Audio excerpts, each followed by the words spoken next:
Mythes et légendes.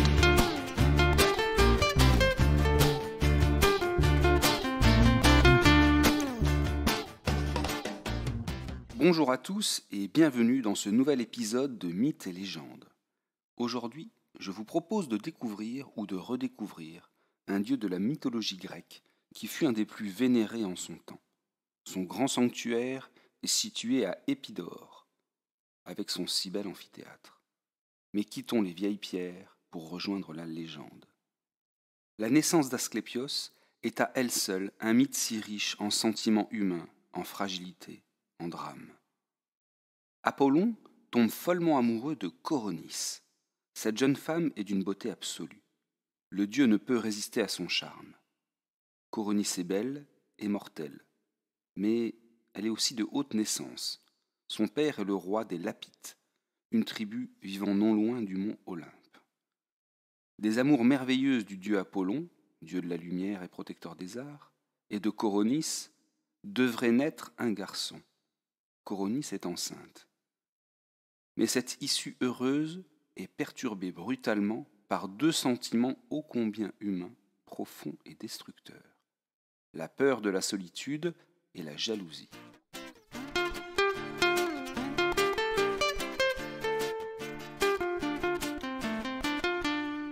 En effet, Coronis est d'une exquise beauté, mais elle est jeune.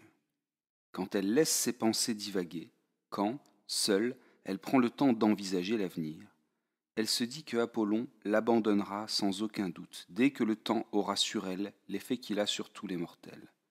Et alors, elle se retrouvera seule. Cette peur la pousse à se choisir un compagnon humain, un autre mortel qui aura, espère-t-elle, la volonté de vieillir avec elle. Celui-ci se nomme Ischys. Mais Coronis et Ischys, son amant, sont vus ensemble, enlacés. Ils sont vus par un corbeau blanc qui s'empresse de rapporter à Apollon ce qu'il a vu. La jalousie submerge le dieu. Son esprit s'égare. La belle Coronis le trompe. Apollon punit le messager, d'abord le messager. Le corbeau était blanc, désormais il sera noir pour avoir apporté de si tristes messages. Puis il prend son arc et ses flèches, ces si puissantes flèches forgées par Héphaïstos en personne. Arrivé à portée des amants, il décoche une flèche, tuant sur le coup Ischys et Coronis. Mais Apollon est pris de remords, de profonds remords. Pas pour Ischys, bien sûr. Pas non plus pour Coronis. Non. Apollon est pris de remords pour l'enfant qui était à naître. Et alors que le corps de Coronis se consume pendant les funérailles, Apollon saisit l'enfant dans le ventre même de sa mère. Asclépios est né.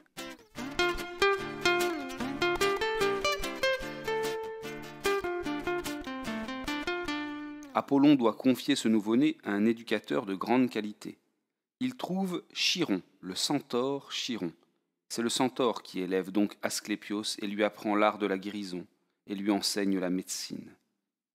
Dans la mythologie, les centaures ont une origine pas si lointaine que cela avec Coronis. En effet, son père était roi des Lapites, or il se dit que les nobles Lapites étaient des centaures. Mais Chiron est un centaure tout à fait à part en réalité. Il est immortel et vit dans une grotte au nord de la Grèce. Par ailleurs, il est l'éducateur de nombreux et grands héros. C'est en effet lui, Chiron le centaure, qui élève Achille, qui éduque Héraclès et aussi Asclépios. Ce centaure si sage et courageux a une fin tragique. Lors d'une terrible bataille, Héraclès tire des flèches empoisonnées et trempées dans le sang de l'hydre de Lerne. Ce poison fait atrocement souffrir ses victimes. Mais par erreur, alors que le combat l'oppose au centaure, Héraclès tire sur son maître, le centaure Chiron, et le blesse avec une de ses flèches empoisonnées. Or, Chiron est immortel. Il est donc condamné à souffrir éternellement.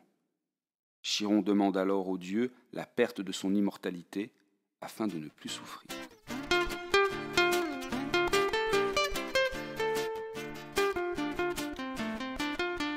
Mais revenons à Asclépios, le dieu de la médecine.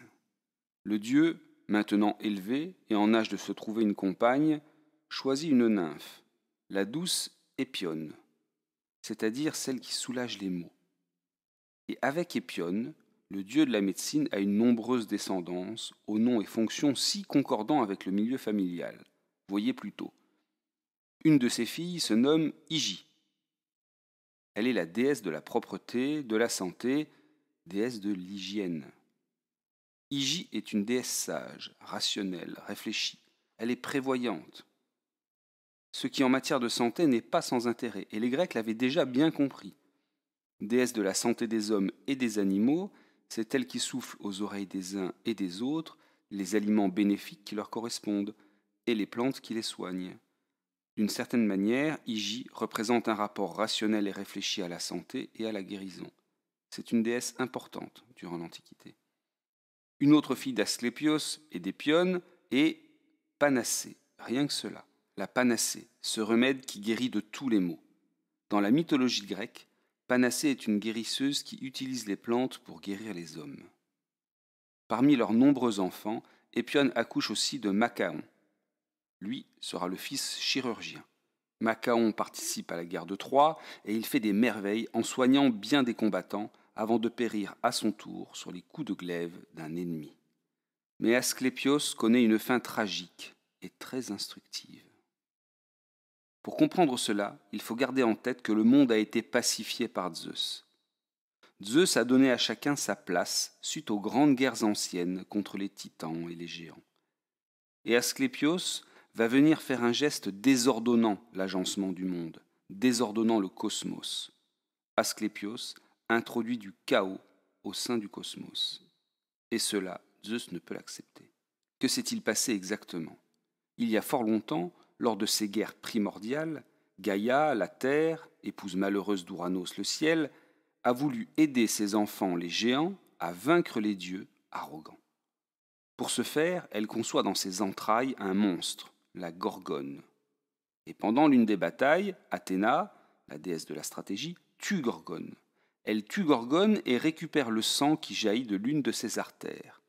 En effet, il se dit que le sang coulant de Gorgone du côté gauche est un poison, et le sang coulant de Gorgone du côté droit est un remède universel. Et voilà que Athéna donne à Asclépios ce remède universel qu'elle avait recueilli il y a une éternité. Avec ce remède, Asclépios ramène à la vie des hommes morts. Voilà le crime absolu que commet le dieu, crime contre l'ordre établi, crime contre la marche normale du monde, contre sa bonne marche. Zeus utilise son arme, il foudroie Asclépios pour la plus grande peine de son père, Apollon.